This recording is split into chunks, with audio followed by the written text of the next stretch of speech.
Your raid group might provide one or two or one.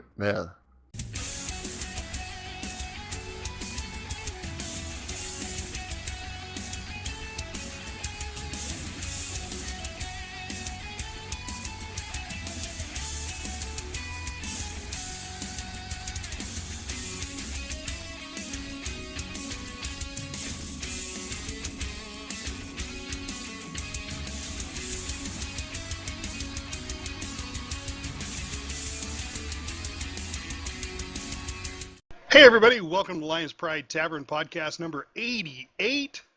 It's an octogenarian. Isn't that what 88 is? Yeah, I'm sure it is. Tonight we find out how we did in this weekend's continuing raid of Antorus the Burning Throne, and we have some sad news. But we have a special guest tonight. Before all that though, let's start off with introductions. I'm your host, Stafford. I play a Dwarven Beastmaster Hunter in the awesome game World of Warcraft. Next up is AskJobui. Hi, I'm AskJobui. I play a Worgen Fire Mage. And Lorelei. Hi, I'm Lorelei, your Night Elf Fury Warrior. Oops, I made a mistake. I'm an Arms Warrior. I have a feeling, though, I may be switching back. I hope so. I love Fury. If I stay a warrior. Nice. And Epistle's here. Hi, I play Epistle. I'm a Draenei Protection Paladin. And unfortunately, Charity's not with us tonight. We're suspecting baby stuff. We're not sure, though, but she'll let us know. But we have our special guest tonight, Dizzy Flores. Hi, I'm Dizzy. I'm a human Beastmaster Hunter. Yes, he is. He's one of the many hunters that we have in our raid group. So many hunters. Huntertopia. Yes. It's What is good. it, It's good, though, because we get gear a lot. It's like 6 or 7? 7, so yeah. much gear. It's a healthy collection. Oh, that's That why you is. guys are always up on the DPS, because you're always best geared. Yeah, we interswap in between ourselves, you know. Of course, I think you, me, and there's one other Beastmaster. I think everybody else is, what is it? No, The other they're- one. Now, as far as I'm aware, we are all Beastmaster Hunters. Yeah. The whole Oh. group is all Beastmaster. The Ooh. entire group. Haven't you seen all those animals running around? Yeah, there's so many. It's like we have a zoo. I don't see them. I send them into melee, and then I forget them. Yeah. To be honest, I see them all the time, and they drive me crazy. They do me too. Because I think there's somebody that's standing where they're not supposed to be. A few times I feel like yelling at somebody, hey, get out, the boss is going to... Oh, never mind, it's a I'm like, why are you dragon or standing a there? dog or something. Well, that's good, because that's extra damage going out. And I think there was one time I did see that the top 8 or 9 DPS was all green. It happens from time to time. Yeah, well, it's like Durag says all the time. He's like, well, yeah, you're good at burst damage. Yeah. Well, your pet is. Yeah. So how's everybody doing this week? Pretty good. Doing all right. Very well. Anybody do anything special? I got my tomatoes in the ground. I bought a new motorcycle. Oh. Didn't go see Deadpool this weekend. Oh. I did see Deadpool this weekend. We're going to do no it next spoilers. weekend. We saw Life of the Party, which actually was an extremely funny movie. Really? Yeah. Yeah, I was really surprised. Now, is Yeah. that a funny girl movie? Haha. It Or is. Could it be a It's funny got guy movie? Melissa McCartney. No, actually, well, there's a guy in it. Okay. No, it was a good movie. Yeah. Well, our theater's doing a Deadpool 1 and Deadpool 2, like a dual feature, back to back. I want to That's go too do long. that. That's too That's long a in the little theater much. for me. Like, I might do that at home, because I can pause it and take breaks and, eat and stuff, but I don't know if I would handle that in the theater. Probably not for that kind of comedy. Oh, he is so good, though. I love that guy. Ryan Reynolds really knocks it out of Yes. the park in Deadpool, for sure. Absolutely. Well, now, was he also the one he was like the swordsman in one of the Wolverine ones? That was also playing Deadpool in the Wolverine movie. Yes. That's Yeah. what he was gearing up to, right? Deadpool? No, And that no was Deadpool. spoilers. No spoilers. There may be an allusion to it at some point in the second movie. Oh, there's an allusion to it in the first movie. Yeah. And don't And don't walk out early. This does follow the Marvel. Oh yeah. You have to see those. It's a Marvel. Aftershots. The It's a Marvel 800, movie. the 800 cutscenes It's Marvel-ish. at the end. But you- I love you it when can't somebody walk gets out. up and walks out. I just love it because you're like, fool. Yeah. Well, a part of me just wants to go, stop. You don't know what you're doing. Yeah. Come back. Right? There's more. And in fact, there is Canadian callouts in this movie, which of course made our theater just roar. Nice. Oh, I bet. I laugh at Canadian callouts too, but that's because I'm from Michigan. And it's like kind of like Canada, but not Canada. It's almost Canada. It's part Canada. Well, if you want to, we'll adopt you. Yeah. I wouldn't mind. I'd like to move to Canada, but then I'd have to move like our whole business, and that's too difficult. Yeah. So I did learn something that was really cool this weekend. Has nothing to do with Warcraft, but I was watching this documentary on how life evolved on Earth, and where the specific people came from, like the Mongols, they were supposed to have crossed the Bering Strait to come over in North America. Well, they're thinking that's wrong now because outside of Bozeman, Montana, they found a skeletal remains of some old Native American Indian. And they did the DNA test and found out that the Native American Indian, the DNA is specific to North America. There isn't any of that DNA anywhere else in the world. Right. I saw something similar about that. What they said is there was some group of people that was from Asia that up and left and went across the straits, and then they never went back. They were like, forget that, we're gonna live here, and so they just stayed in North America. And then like you said, the DNA traces are unique on the whole planet to the Americas. It's both north and south. Yeah. Well, because for the longest time they were saying the majority of people came from Africa, when it was really lush and green, and these are tens of thousands of years ago or whatever, but and most of it came from there. The oldest person they found, I don't remember, it was a little person they found somewhere. It was really interesting. I just thought that was really cool that they're predicting that that was another group that was different than the Asians and the Europeans. Oh, totally. In fact, it kind of relates to something I might be doing soon for my birthday, which is later this week. Is hopefully I'm doing an ancestral DNA test. Nice. Yeah, I've been really curious about that. Family lore says this and that about what my origins are as far as my ancestors go, and while there's been some genealogy done, it's not really complete, and especially on my father's side. And so I'm going to find out pretty soon where my origins are, which should be pretty cool. So how much nice. do you know about that? Do they trace just the father side back? Well, yeah, I did a lot of research into that, and there's 3 methods that they do. One that will trace just fathers, right? And those are very, very accurate, going back like 10,000 years or so. But it only traces like father to father to father to father to father, and it doesn't like branch out much. It's just, it doesn't change very much at all over long periods of time. So you can trace it back very well, including they'll show you like migration routes and stuff. It's really crazy.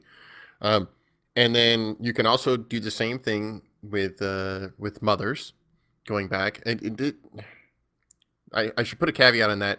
If you're a male, you can do the male lineage all the way back. If you're a female, then you could have like a brother or your father do the lineage going back on the male side, but the females don't get any of that DNA, so that there's no way to track that back. Like if a female does a DNA test, she can't do the father side, but both men and women can do the the mother side.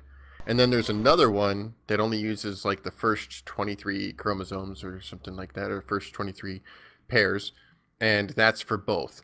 And that's the one they use mostly for doing the lineage, because it traces literally everyone in your past going back about 5 generations, whereas the other 2 are about 10,000. I went ahead and did that, and it was funny because my background, on my one side, it was considered to be German, on the other side, English. Turns out the one side was more English than German, the other side was less English than German, and yet I got most of the genetics from the English side, so it's surprising what you can find out, and of course which DNA you end up getting. It's still a roll of the dice. Yeah. According to my family lore, I'm very much a European mutt with some Native American blood, but I don't know if that's true or not. I'll hopefully find out pretty soon. Ooh, have fun with it. I found it fascinating. I've spent quite a lot of time building a family tree based on that. Yeah, I've been really, really curious. And they'll even do things where they will, because they have a database, some of the services will actually either anonymously or not anonymously, if you choose to, go for that, where you can email people that are related to you from around the world. Yeah, I've been doing that, although there's some confidentiality issues as a few articles in the news came out recently that you want to just be aware of. Oh, yeah, of course. But I feel very lucky in that my grandmother was a genealogist, so I can actually trace my family on that side, going back to the maid of the King of Norway. Oh, wow. Wow, that's cool. And there are questions at that point, and we can't really go past there. I may be related to one of the knights of King George II, according to genealogy studies that my grandfather did, but I'm not certain about that yet. Interesting. See, I'm almost afraid to do it because I'd probably find out I was adopted. It could be. You never know. That was a joke. Well, yeah, but it's still good. But it happens. It's just surprising it how often does. it happens. Yeah, you get these little surprises that are like, they have a disclaimer when you sign up for these things that says, in essence, we're not responsible for any shock and distress you may experience doing this. Oh, Yeah. look, you have alien DNA. Surprise! Well, I found that I found a similar caveat or little warning there. They're like, if it is vastly different than your family lore, well, remember it was lore. Mm-hmm. Well, that's what I was going to ask next. I mean, is it really that accurate, or is it? I mean, Yes. guessing at it. It's pretty darn accurate. Pretty accurate. Okay. Yeah, it's pretty darn accurate. It's kind of shocking how accurate it can actually be. So I'm going to ask the $1 million question: how much did it cost, or is it going to cost? Well, the one that I was looking at is like $80 for the one US dollars for the one that will tell you like the 5 generations of both sides, mother and father, lineage. And that one's like I said, it goes back about 5 generations before it gets too muddy. And the other two are, at least from the service that I was looking at, were considerably more, like around 180 each. And then there's one that does all 3, but that's more for a scientific study than it is giving you actual like feedback than anything else. I actually bought it for my family, so I actually have my parents, so I get how their information is different than mine and can see how things combine, and I've done it for all my kids, so had quite a lot of fun with it. Did you notice a lot of congruency in yours? Oh yeah, it's entirely. There's no real major. Well, we had some issues that showed up because the family lore of German on the one side, Right. the names are all German, and they're all German immigrants to Canada, and yet somehow these are people who have history and records of living in Eastern Europe, in Russia, and yet immigrated to Canada, and yet there is mostly British DNA. So I haven't figured out how that came about, but other than that little puzzle, which I'm sure there's reasons for, it's all been pretty consistent. Cool. Yeah. All right. So I got to ask Dizzy now. So Dizzy, what kind of bike did you buy? I bought a Kawasaki KLR 650. Nice. You gonna take us on some trails? Well, I live in the mountains of Montana, so yeah. But so everybody understands, where you can take a motorcycle, you can also take a truck legally. That is not true. Okay. Four-wheeler trailer. There are a lot of trails that are open to motorcycles, but not four-wheelers. Really?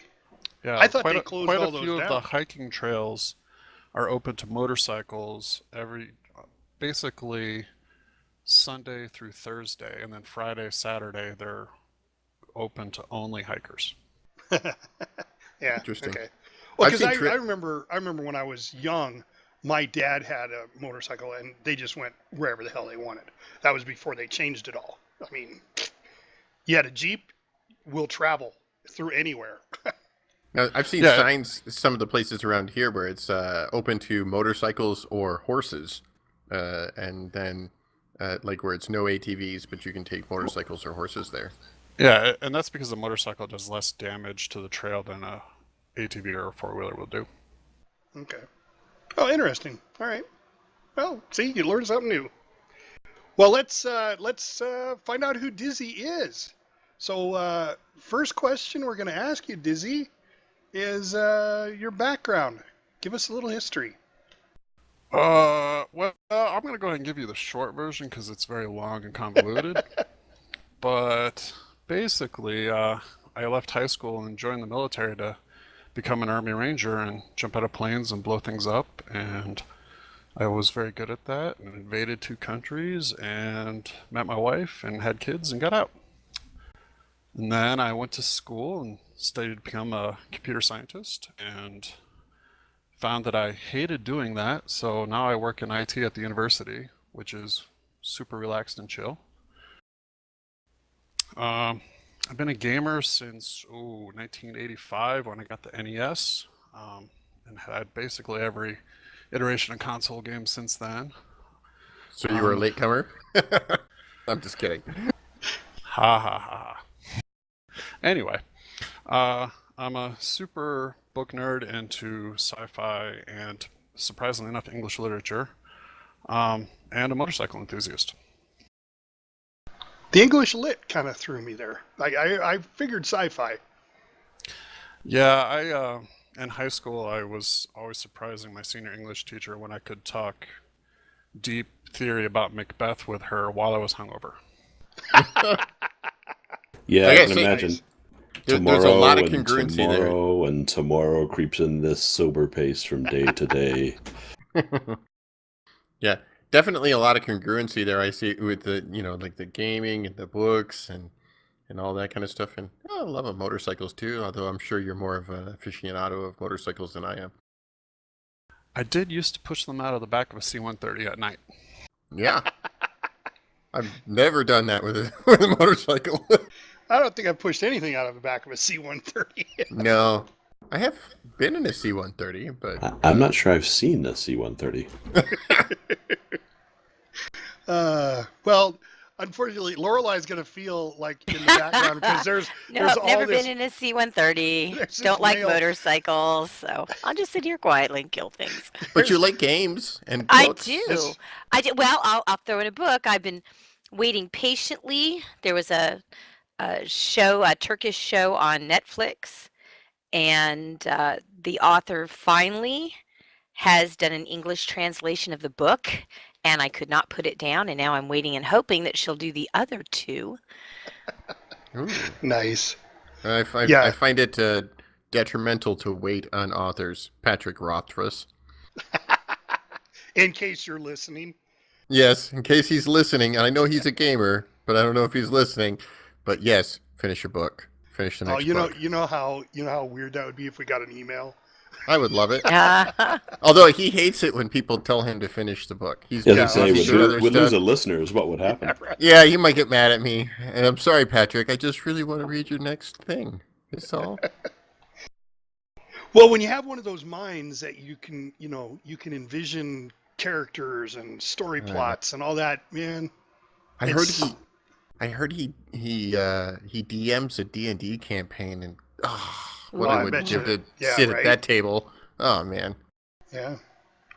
All right. So question 2 there, Dizzy. How did you?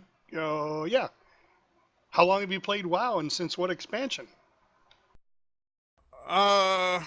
With no breaks, I've been playing since Burning Crusade. My platoon actually got me into WoW, and we had a very, very super casual raid team where we started doing Kara. And then that platoon broke up, or the raid team broke up because people got transferred out and stuff. And then I was a resto druid from ICC right up until Emerald Nightmare. And then that raid group fell apart due to most of them graduating, and I was left groupless. I've been with this group since, I guess it was right at the end of Nighthold Normal, when we were switching over to Heroic. Yeah. So how Oh, did wow. you come to find this raid group? Well, like I said, my old raid group had broken up, and I work at the university here, and I found out that one of my coworkers is in this raid team.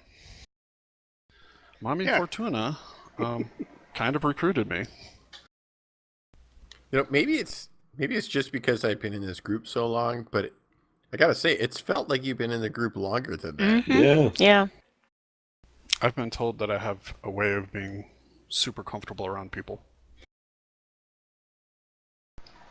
And then there's an awkward silence. I love it.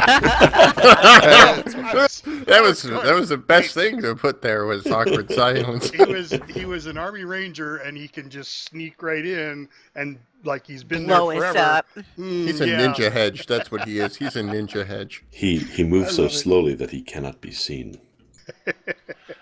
Anyway. Oh, yeah, okay. Spoiler for movie lines. That's an allusion to something. If you haven't seen it, I'm not going to tell you what. I've been here for an hour. Hey, I made a tick reference there. I mean, So anyway, Mommy recruited me, and I found out about the healer situation because at the time there were 4 Resto Druids, and I played Resto Druid, and I was like, I guess I'm going to do something else.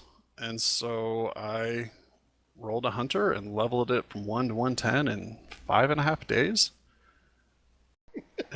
And then on my first raid night, every hunter in the group handed me gear the whole night. It was great. Yep, I remember Yeah. that.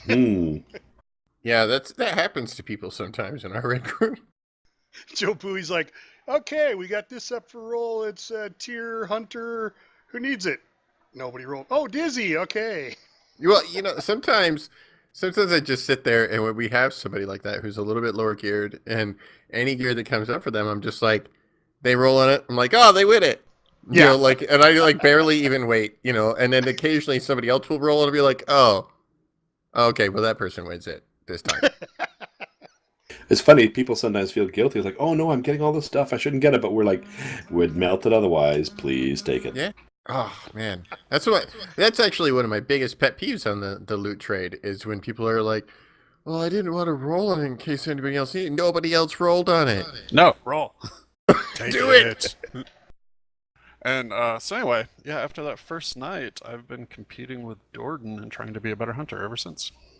Yeah, and doing well. Because I well. talk to Jordan a lot, and he complains occasionally that this is beating me, and then he has to try and figure out why. Yeah, there's been a couple of fights where I've been on top like every week, and then there's other fights where it's like, I'm gonna pop the shields because my DPS is crap in this fight.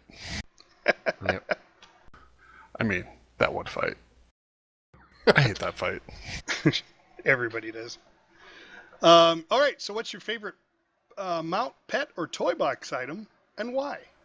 Well, this will be no surprise to the group, but my favorite toy is Moreau's famous polish. It polishes the scuffs away and everything else. Makes Yeah, right? you shiny. Right. You glisten. All right, and then for those non-sci-fi fans out there, is there a story behind your name? There is a story behind my name. Back when I was a brand new private in the Rangers, I was handed a reading list of required reading, you know, different like Art of War and a couple other books. And one of them was a book that I had read as a teenager but never really fully understood. The book's called Starship Troopers by Robert Heinlein. It's a book that goes really into the morality of warfare and why a person should decide to fight, not like how to fight, and it doesn't really push either way. It's more putting the ideas in your head to make up your own mind on why you're doing what you're doing. And while I admit that I do enjoy the movie and it's terrible and awesome and great all at the same time, the movie was maybe 5 pages from the book. Right. So Yeah. in the first chapter of the book, they're jumping onto a planet to attack, and there is a casualty, and the first casualty in the novel was this character named Dizzy Flores. And due to the fact that I've invaded 2 countries and, spent over 10 years in war, and heck, I've spent 7 years in Afghanistan, I've lost a few friends over the years, and I don't know, for some reason the character just reminds me of them. Yeah. Good reason. Aw. Now, in the book, Dizzy was a guy, right? Yes, in the book, Yeah. all of the soldiers were male. The movie Yeah. is when they were split up gender-wise. Right. Yeah, because they introduced Dizzy in the movie as a girl. Yeah. I Dean also read Meyer's the book. awesome. Yeah. Oh yeah. Too funny. So, all right. Well, welcome, Dizzy. I know you. You've actually. I've been sitting here thinking about it. You've actually only been raiding with us for probably 6 months. Might be closer to a year. Has it been that long? It really Yeah. is. It was, Okay. it was Nighthold, so it's been about I remember a year. Nighthold. I remember you were new into Nighthold. But that And just then all doesn't the way seem like through that long ago. The Tomb Which Shall Not Be Named. Yeah. And now Burning Throne. All right. Well, maybe it has been. Yeah. But yeah, welcome. And Great to have you on board. All right, thank you. absolutely. So we're going to move on to have JobUI give us a recap on how we did this weekend. Okay, so we did something a little different this week than we did in previous weeks. We decided we were going to go straight to Agramar, which meant, of course, we have to kill Guidotti, but whatever with killing Guidotti. That's like a sleepwalk. And then we went on to Agramar, and we had a little of a rough time with Agramar this week, but we did get it down. It took... we had 8 wipes, and then we had our kill on the 9th try. Most of those tries, we didn't even really get through the first phase of the fight, or well, the first ad phase, I guess I should say that. And then we had a lot of trouble with that. There was quite a few fights, pulls in there where we just lost people, and we're like, okay, just wipe it up, jump off, or whatever. But then finally, in our 9th pull, we actually got what I would consider our cleanest kill on Agramar Heroic so far. So that was a pretty good kill. Then we managed to do 3 pulls on Argus on that night. And all of them, went badly one way or another. We came back on Saturday and we did in total 10 pulls on Argus. And, like the first one was moderately good. The second and third and fourth was not very good. The 5th was pretty good, better than the first. The 6th was very good. The 7th was pretty good again. And then the 8th and 9th and 10th were all very close. Our best pull of the night was 4%. Oh, Yeah. I know. how tragic 4. is that? 4%. So close. I Yeah, know. We've gotten down to less than 1% and still, yeah. Yeah, but this is a final boss, right? This is like, Right. that less than 1% on a boss before. and we had like a lot of people stay alive in that. And in the 9th pull, I had a glitch where I wasn't able to resurrect until the tree was already dead because for some reason it never put up the resurrect button for me and I had to reload and all that other stuff. But, on that 10th pull, 4%. It was our best pull of the night. Came very, very close to getting everybody that was there that didn't already have it. AOTC. I was kind of sad that it didn't happen, but, there will be more attempts in the future, I think. Yep. Actually, right after raid, I ran into about a quarter of the raid team in a pug group, and we still didn't get it after 4 pulls after the raid. Oh, really? Yeah, it was. We were like at 5%, like 4 pulls in a row, and it was just bad. Not all pug groups are created equal. Let's say that. Yeah, but when you think about It it, was that final phase, though. how many days have we actually been working on that? It's only been a couple, right? Yeah. 4 or 5? Maybe 4? Well, No, we haven't been doing it 4 or 5 times. no, not Yeah, it's Argus. like 4 or 5. No. Is it? I don't know. Mm. It's But- not that many. I lose track a little bit because I've done it in pug groups besides, but I think it's 4. actually. And I think it's a 4. Yeah. So that's not very much. And I think if we had had a couple of more pulls, we would have had it. Yeah. Yeah, I can agree with Well, that for that's sure. next week. I will say, I think next week will be it. looking at the data, the big thing is still death fog. That's the number one killer. 67 deaths in those 9 pull. I have a to death theory fog. on that. Yikes. What's your theory? Oh, it's something that I noticed in all of our polls, and then also in all the pub groups I did. When the people with the circle or debuff, or whatever it's called, Soul Blight. yeah, that one. When they go back to get out of the group, when they jump to the right, it always targets whoever's to the farthest right for the death cone, and that's what gets us. You think so? You I think it's so. always targeting the furthest Because right? I noticed that in pub groups too. Yeah, Could I be. don't know, because I went back in the, there's a first phase where there's only like one person that gets it, and in the next wedge that goes down, there's like 3. And I went back with 3, and they went on either side of me, and I was in the middle of them, and they dropped theirs right on top of me, and then I started taking damage, and mine dropped, and then running out of mine, I couldn't get there. But I noticed that somebody was running over to get one of the good buffs. Yeah, And that's but when it it's dropped the wedge. it's whoever's the farthest to the right. Yeah, it Oh, it very doesn't well mean, could it be. doesn't mean they that does have it. to have blight. It No. just means who's No. okay. Oh.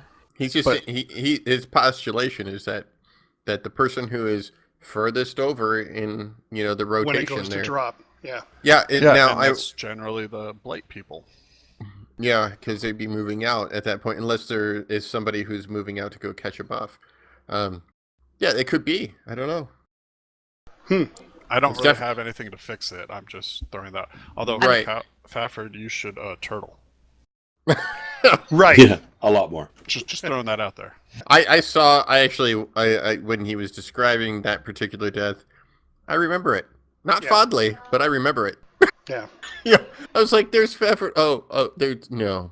Oh, he's fine. I know. It's like, and I did really well on the last 3 or 4 polls that we did because I never got it. It's like Right. every time I get it, even if I stay in close when I drop it, it always seems like as soon as mine drops, then the stupid fog hits, and I can't get out of both of them in time. I mean, I've Right. died so And many I'll- times on the edge of the triangle, just right on the edge. My body's I'm on gonna that have side. to tell you that, like, I've been super selfish when I get it, and I will go back to the point where I'm in front of the runes, but behind the main group, and if there's somebody standing there, I'm sorry, because if you go much farther than that, it's too far to make the cone. Yeah. I will say, Fafro, looking at the data, you did really well in most of them. The only ones you had trouble in was wipe number 5 and wipe number 7. The rest of them you got through the death fog this week. Yeah. So, I mean, think those are I the died 2 to that it, was like, 2 or 3 times. Let's see here. Yeah, you did it in the 7th. Actually, you just died in the 7th to the death fog this week. Huh. Must have. It might have been. Well, actually, it might have been on the first night. Well, let me look. Would it I know help it if got me at everybody least once. stacked more? Because I I was noticed that wondering. people are in a big long line, Yeah, and then people we need to just be take up when like they're one their step to melee. drop the orbs instead of moving farther away. Yeah. Could be. I've been approaching closer, and that's how I've been surviving. And I was going to bring that up, because he was saying I got through most of them. It's because I went closer to melee. Yeah, So, I've been because it's a pretending to smaller- be melee. Yeah. I it's a just smaller looked, move. Izzy, and you made it on Friday night. You made it through all 3 of them. You didn't die in any of them. So, you only died to the death fog on the 7th pull of the second night. You made it through all the rest of them, and good job. Thank you for doing so. I tried to do mechanics over anything else, honestly. That's what everybody should do. every pull. Well, I stopped trying to get the buff. Especially if they put it too far out, I just went, yep. And then you brought up the fact, JoBui, you said, if they put it out there, just wait till after the fog drops to run through it. And No, I was like, that was yeah, actually- that's what I was doing. Well, that saved a lot of lives, actually. Honestly, that actually would be credited to Pucky. Oh, and is he then the one who said it? He said it first, and then I reiterated it to the group. Okay. So I got to give credit where credit is due. Yep. And he's absolutely right. Previously, I had told folks, hey, if your buff is too far away or something, and the other one is close, go ahead and grab that one, or don't grab them at all. But yeah, I mean and it did help. That was on the last 3 pulls, I think. Yeah. And seeing And- the whole time I was being a bad hunter, and when the tanks would get it, I'd run through the tanks to grab it and run back. I noticed that. Yeah, we did. We did lose a couple people. We had a couple pulls there where we lost 1 or 2. I think 2 was our lowest amount getting through the death fog. But To try to grab that, you have to know the timing of when the boss is going to do his I was frontal watching him cleave. swing. Yeah, there see, is- there you go. If you can do it, more power to you. But it's dicey. I don't Does he- recommend it. does he do it after he swings or something? Yeah, you can see an effect. There's like a blue swirly effect when he's swinging, and all you do is you wait to that, and then you step aside. Okay, see, I was just internally timing it, where I'm I feel like it's coming now, and then it would come right after that. And it's mostly because I'm trying to time it up with whether or not I can cast a hard cast Pyroblast because I have a proc of the bracers as a fire mage. But that's interesting that there's an effect. And that's something I like about being a hunter, because I can run around and it doesn't affect my DPS at all. Yeah, I've spoken with Dorn about that quite often. That's why he can't play marksman, actually. See, that's what I thought the majority of our hunters were marksmen, not beastmasters. Oh no. Because I thought I can't think of her name. I thought she was marksman. Ooh, Aqua? Yeah.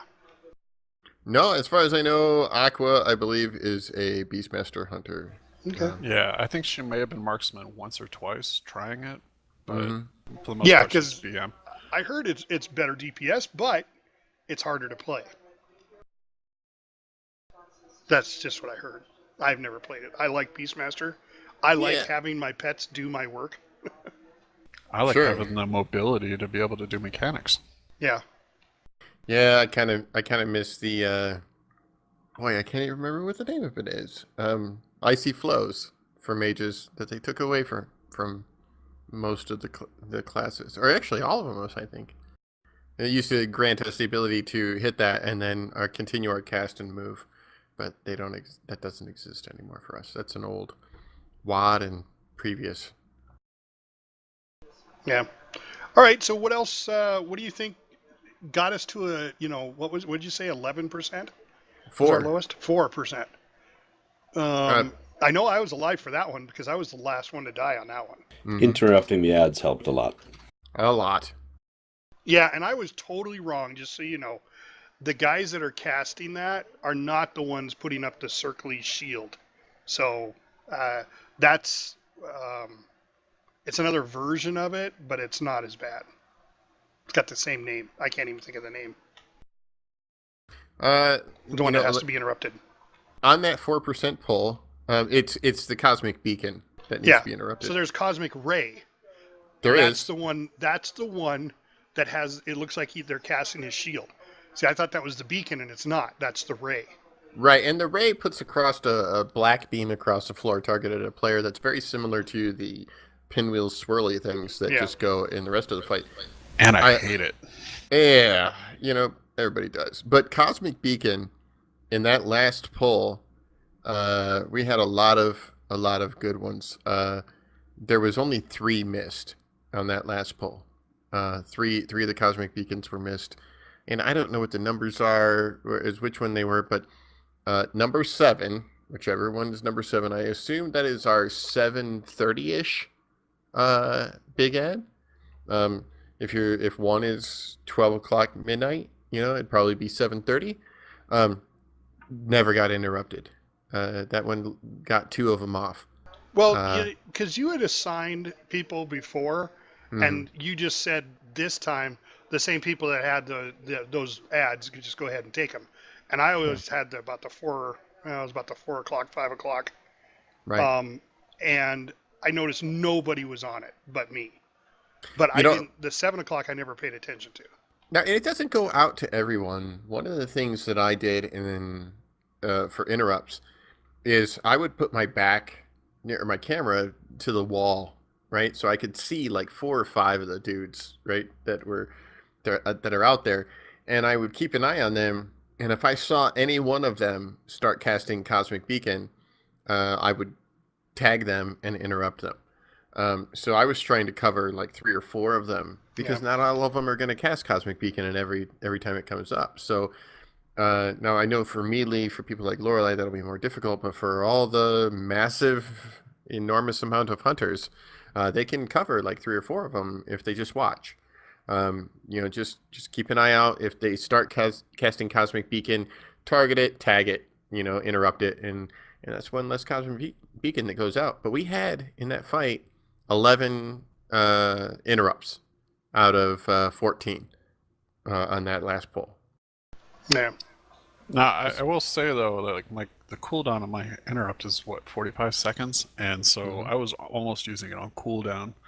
Yep. So mine's 24, which is just outside of the range. Like if I'm on the fire target and he does a Cosmic Beacon, and then the next time Cosmic Beacon comes up, if my fire one gets it a second time in a row, I won't be able to interrupt him because he'll get the cast off before my interrupt comes off cooldown. Because once you interrupt them too, they're immune for 20 seconds as well, regardless of what you interrupt them for, whether it's Ray or Beacon or whatever. Oh, So really? So what are we going to have to improve on the last phase? That's what I've been really curious about, because we need to pick that one up, because tanks are going to die, and if everyone else is dying ahead of that, we're not going to be able to come back and keep tanking the fight, and then it's going to be game over. So we need to get just a few more less deaths out of that one. Yeah, there's one, and now that's not really the key factor that did it. You mean the last phase? Yeah. Phase 4. Yeah. Pucky had mentioned that like groups of people can walk into the tree at the same time, and it counts as just like one person walking in or something, so it doesn't use up all the charges. But there's a lot of avoidable damage in that fourth phase. Most of it is the swirlies on the ground, and there's a lot of them. There are a lot. They come down like all over the place. They're like, especially as a fire mage, I can't run around and cast most of my spells, right? The only one I can do is Scorch, or if I have a proc up, I can use that. But otherwise, I have to be standing still to cast, and I end up interrupting a lot of spells in that phase because I need to get out of the swirlies. They stack. If you get hit by 2 of them, 3 of them, you're dead. That's it. The healers won't be able to keep up. So if players can really watch their feet, like when in that fight, I get my target, and then I just stare at my character in the center of the screen, and I watch for swirlies to show up under my feet. And as soon as the swirly shows up, I move, and then I find it. I wonder if some of the players don't realize that it puts a dot on you. Oh, yeah, I wondered. They might not, a stacking dot even. Yeah, or how serious it is to avoid. It's something you can ignore, and we were able to ignore on normal, and I think people need to get on top of that, because, as I say, that's putting more burden on the healers, and the tanks are really under pressure, and that must be awful to heal. So anything to minimize the pressure for them will be, I'm sure, welcome. Well, I'm gonna repeat what Shepard said. Get in the healing circle. Yeah. Well, that was tough. Okay. But if you're standing in the healing circle and a swirly comes, ignore the healing circle. Right. I'm just going to put this out there for our listeners just to let you know. And that's called the Ember of Rage is what it is. That's what the little swirly is that's going on the ground. It really doesn't matter what it's called. What matters is that it inflicts 3 million shadow damage immediately, and then 1 million shadow damage every 2 seconds for 20 seconds. So that's another 10 million damage onto you for the full duration. The healers are making up. You are sucking the mana right out of the healers if you stand in that swirly. You're going to kill yourself if you stand at 2 of them. Really, I mean, just you have to avoid those. And if we had most of our players avoiding those swirlies, in the 4th phase, we'd have had him down. Yeah. Although it got dicey with the last group of reorigination modules, but the only reason it got dicey with those is because like 90% of the raid was dead when they came up. Yeah, the origination modules, we seem to be doing really well on those. I haven't seen any of them, except when all of a sudden they keep growing and growing and growing. I'm like, come on! And I'd look around and I'm like, oh, there's 3 of us up. Right. So yeah, we're not getting through that one. Yeah. But it's really close. I think the team has it. I think it just needs to tighten up a few things, especially, most importantly, the unnecessary damage. That's the key factor. Yeah, I would agree there. All right. Well, I think we'll put that out next week. That we need to really watch those swirlies and make it a little more important. And then maybe that'll help. That'll help with the healers. Because I really can't see what else is doing it. I know there's a couple of tank mishaps because Durag came out after the raid and he was saying that, I don't know what it was about all my miss taunts. But he wasn't happy with himself. Well, that was really on our first fight on Agrimar, yeah. He was not happy, and he was having an off night. I think I had one last week, and this was his week. Yeah, so there were several things that were kind of off. He was complaining about Argus too. Not as much as Agrimar, because when we came out on break-in, he was just furious. So, and I was like, it'll be all right. You got this. It happens. Everybody has an off night. Mine's every night. just to give you an idea about how important that Ember of Rage is, Death Fog was the number 1 killer in our fight, right? And Ember was number 2.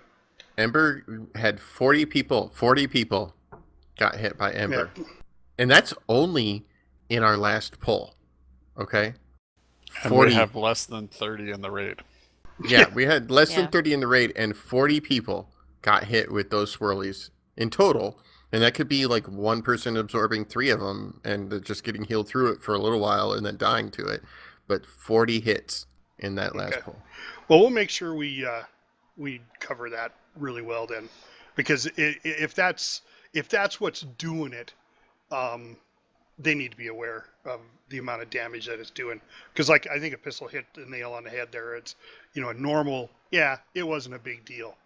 I still moved out of them in normal, so I'm still moving out of them here. But it's literally constant movement. I'm constantly moving to get out of the swirls. It's step out, shoot. And here's a good plan that I usually do is I look for them where they're sitting on the ground already, and I try not to go there. And then I go, where they're sitting on the ground, I stand right next to them. And then I try not to stand on anybody else. And then I only have to move again if it targets me specifically, because I'm going to have to move from that. But I don't have to move very far from that as long as nobody else is right on top of me. So I just kind of stay close to the boss and look for openings and then stand near where it's going to hit, but not right on top of it. See, I do something very similar. I watch where it hits, and I move to that spot after it's done. And it doesn't seem to come back there very often. Yeah, I think it targets individual players, though. So it's just really a watch it where it's going to hit the ground and then kind of move out of it kind of thing. But yeah, it must do it way before then, because there seems to be an awful lot of swirls that there was nobody there before. Yeah, I don't know if it targets players specifically, but I just kind of try and stand next to them and just basically stay there until one forces me to move out. And when I do move out, I just move out as far as I have to go to get out of the swirly, and that's it. Gotcha.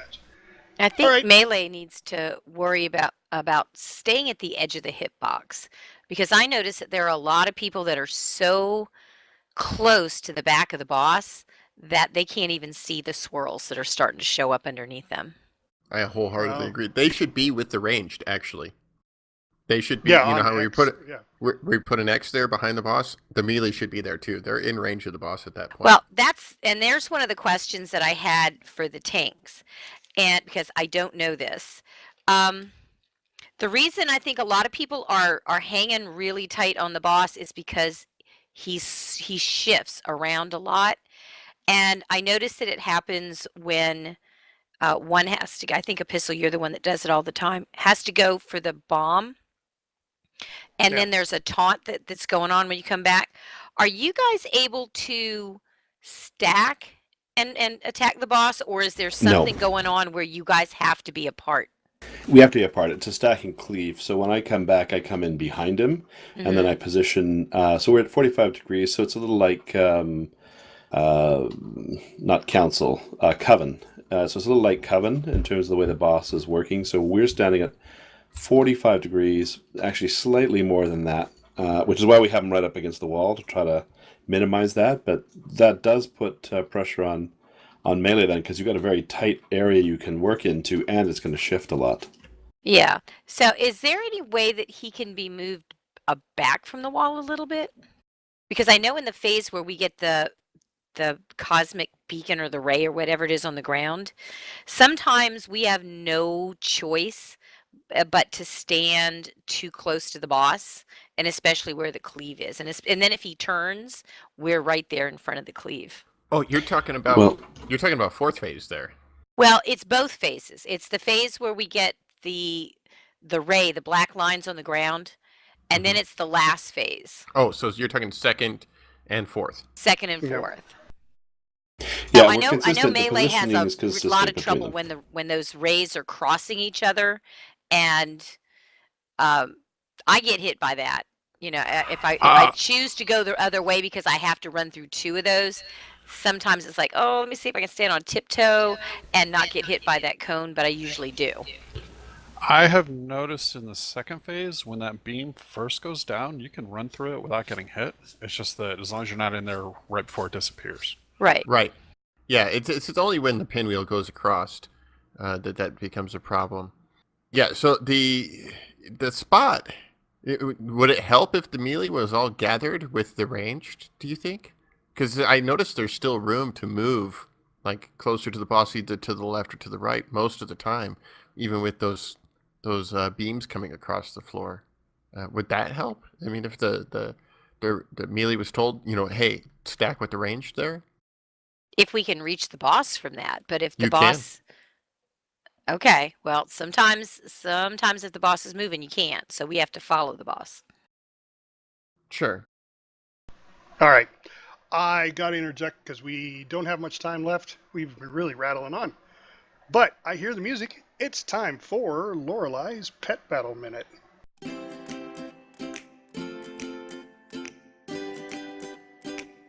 Hello, pet battlers. Excitement is building with new information from the beta. The Pet Journal has recently added 50 new pets, bringing the number up to 73. This may not be the end, so keep coming back to hear the latest news. Not so much a pet, but the new Brutosaur mount has been spotted, and hold on to your hats and Azeroth bank accounts. This nifty new mount will set you back 5 million gold, 4 million, if you have Exalted Rep with the Zandalar or Proudmoore factions. That's right, 4 to 5 million gold. Your Jurassic mount will come equipped with an auctioneer.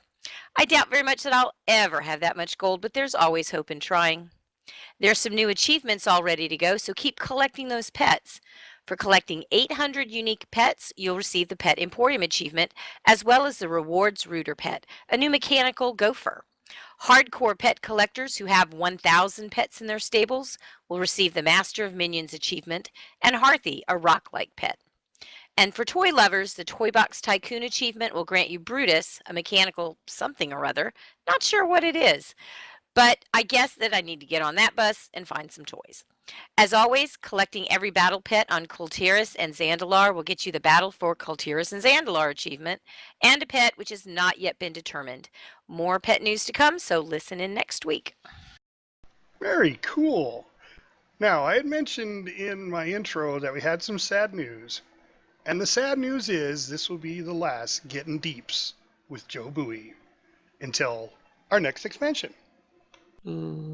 Yeah, and JobUI can talk more about that. All right, but first, Getting Deeps with JobUI.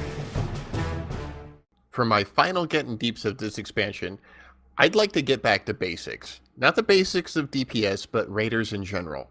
Also, this isn't just for the new players, it's also for the players out there who have gotten a bit lazy about it as well. So, here's a checklist of what you need to do if you want to be an effective and well-respected raider. First, food. Have your own food. Even if your raid provides you with food, bring some of your own just in case. For many classes and specs, your own specialized food is better than a feast anyway. Second, flasks. Bring enough flasks to last for the entire raid. Your raid group might provide 1 or 2 cauldrons of spirit flasks, but don't depend on that. Always have your own flasks ready. Third, potions. You should have both battle potions and healing potions on hand and a good amount of them. I like to keep about 50 to 100 potions on hand and about 20 to 40 healing potions. In most raid groups, you're not going to use all of those in a single raid, but that is kind of the point, to have more than you need. Fourth, runes. These can be either defiled augment runes or the extremely handy Lightforged augment rune. I recommend the Lightforged augment rune since it is reusable and only has a 1-minute cooldown. But if you don't have the reputation or you don't want to invest the gold, go with about 20 to 40 defiled augment runes. Every little boost helps, and don't forget your Vantis rune as well. That's a nice boost to have on those DPS race fights or the progression bosses. Fifth, gems and enchants. Don't be a miser here. Buy or craft the very best gems and enchants that you can get for your gear that are available. Even the more expensive ones can be paid for by just doing a few gold reward world quests or champion missions. What are you really saving that gold for anyway? Squeeze the most power you can for your team. Don't forget the bonus roll tokens to possibly win some new gear to enchant or gem as well. Sixth, be prepared. This is absolutely, hands down, the most essential ingredient to being a good raider. That means you need to know all the fights you could be encountering. Watch videos, read strategies, look at the in-game raid guides. Seriously, bring some knowledge to the raid with you, and it's very, very cool, and will earn you a lot of respect from your fellow raiders. You don't have to know the specific strategy that your raid leader is going to employ ahead of time, but knowing what abilities you'll encounter and what to do with them ahead of time, it's a huge advantage for you and your raid group as a whole. Have your tune and yourself ready to go on time with all the things I just mentioned. On time. Yes, I know. Sometimes work or family life throws you a kink in your plans, but I'm not talking about the exception to the rule. I mean in general. Don't be that player that shows up 5 minutes late for no good reason. In fact, be early. Don't make 9 to 30 people wait on you unless you have no other choice. Seventh, be patient. Your raid leader or leaders have probably put in a good amount of time determining strategy for what you're going to be doing. They handle inviting people, organizing the group, and often making the calls during a fight when needed. So listen to their strat. I know it isn't the funnest thing in the world, but tune in and listen, and you're probably going to wipe a lot during progression. So try to take it in stride when that happens, especially when you're on a new boss. A little patience can go a very long way towards keeping your focus and your cool. And that's the basics of being a good raider. Have food, flasks, potions, runes, gems, enchants, and be prepared and be patient. It's what every great raider I know does. Thank you all for listening, and until next expansion, keep getting those deeps. And next up, our tanking address. What's wrong with tanking? What's wrong with tanking? What's wrong with tanking in a dress? What's wrong with tanking? What's wrong with tanking? What's wrong with tanking in a dress? For this week's Come At Me a Tanking Minute, poll! So, we use a countdown timer, as I suppose most people do, and everything outside of LFR does. It's a great way to coordinate a fight. You know exactly when you're going to start, because the tank will pull, meaning taunt, on, hang on, is it 1 or on 0? I was noticing the last few polls, we had one person in particular always pulling the boss first. It's not necessarily a bad thing. It's not like LFR when people pull on 3 or 4, or people can't pre-pot or any other sort of thing like that. But it was actually putting a little pressure on us tanks, and I think that's not necessarily a bad thing. In an ideal world, a taunt from a tank would hit simultaneously as everyone's biggest shot, opening shot, comes out to hit the boss. There's a few things you can do, right? If you're a caster, you can start casting ahead of time your longest, most powerful cast. You could even, like, pre-pot, use a pot that's going to give you a little extra bonus or a boost. And then you can hit the boss really hard right off the get-go. Won't matter with a tank taunt, that will override that anyways, no problem. But if you go slightly too early and the timing's not good, the boss can get out of position, can make a bit of a mess, or in some cases the boss could run straight towards you and out of range of the tank if it's trying to taunt and go in the other direction. I've seen that happen, and you might have too, where somebody gets schmucked right off the bat and then a cascade failure from there. So timing is critical. My advice though for a tank, do you pull on 1 or do you pull on 0? I tend to say pull on about 0.5, because the truth is everyone will have timed it as best as they possibly can. But even with server lag or other issues, you never can be sure that your precision time is going to be as precise as all that. So I tend to pull just in that last half second. So 5, 4, 3, 2, 1, slight pause and taunt.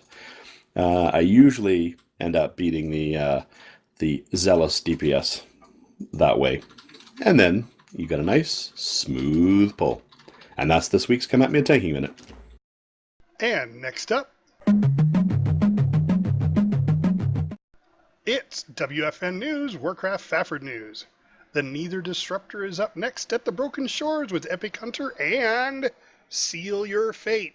Don't forget, you get 3 extra seals this week. The weekly event on the Broken Shores, or Broken Isles, is the time-walking Wrath of the Lich King dungeons. Got to do 5, I believe, and you get all your bonus stuff. WoW tokens, same price as last week, 202. And that's about it for the news, because with this new expansion coming up, it's all talk on the new expansion, and we're not going to go into that because that's not news, that's rumors. So yes, JoBui, please tell us why that was the last Getting Deeps. Well, there comes a time when players can suffer from burnout, and that's where you've been doing the same content for a long time, and you're starting to get more frustrated than you are enjoying it. And it's not the players necessarily, it's just personally. And I start to weigh, like what it is I want to do, like right now. And my wife changes hours, so she's around in the evenings, so that on Friday and Saturdays, like she's there to hang out with, and my kids want to do things, and my wife usually works on the weekends as well, but now she's not.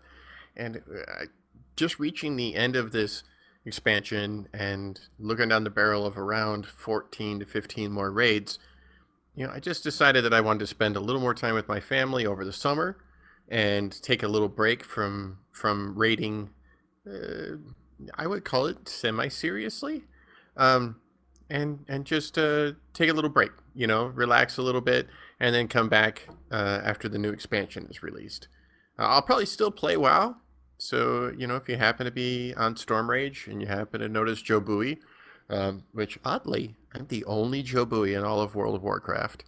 But seriously, there's no JoBuis on any other server. Not for long. Maybe not. Maybe there's going to be a few more now. But, if you see me around, and you want to do a dungeon or something, send me a whisper. I don't mind. Even if you're cross server and you go, hey, I'm a listener. Yeah, maybe JoBui's on. I'll send him a whisper over on Storm Rage. Then, please do. Maybe I'll be into it. Maybe I won't. And if I'm not, please don't take offense. I might be about ready to go cook my daughter some lunch or something. So, just taking a break, and because I don't want to get burnt out on the whole game. I just I'm a little burnt out on raiding right now, and then I'll come back in the new expansion. It'll be all kinds of new things, and it'll be interesting and great, and I'll enjoy that then. Yeah, and we'll miss you, but it's summer, man. Take the time off, enjoy it with the family. I think I've been raiding, like I've taken a little break here or there, but I mean I've been raiding with the group for like 4 years. Yeah, and only short breaks here and there. So it was time for a break. Very good. Yep. So we will have a surprise for you next podcast. We have found a replacement for him, but we're not going to announce who that is until next podcast. Just make sure he knows I'm coming back. Yeah, and he will be coming back. So. Yeah, that's the just plan. Keeping the seat warm for you. Yeah. Yeah, but I'm sure whoever it is that's going to be in here as a ranged DPS will do a great job doing so. Oh, I'm sure. All right. Well, thanks everybody for coming. Dizzy, thanks for showing up this weekend. We always like special guests. We haven't done that in quite a long time. So right. Thank you for I'll have to having find me. a few more. Yeah, not a problem. And thanks for all the listeners, and let's thank Charm for all of her beautiful music, and go visit her website and her YouTube channel. The links are in the description below, plus BenSound at bensound.com, and Vincent Moretto for our heavy metal tavern music. Thanks everybody for listening. We'll see you all next week. See ya. Have a great one. I'll see you all next expansion.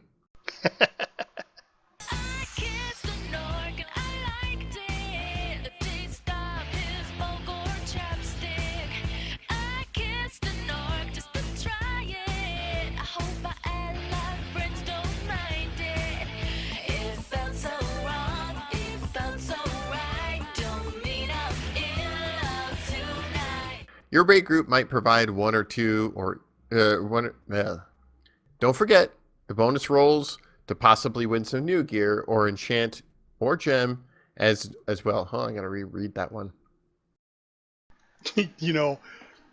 His very last Getting Deeps, and he had more screw ups on that one than I think he ever has in the entire 88 episodes. I did. I had a number of flubs in that one, but you guys don't hear most of those, I hope.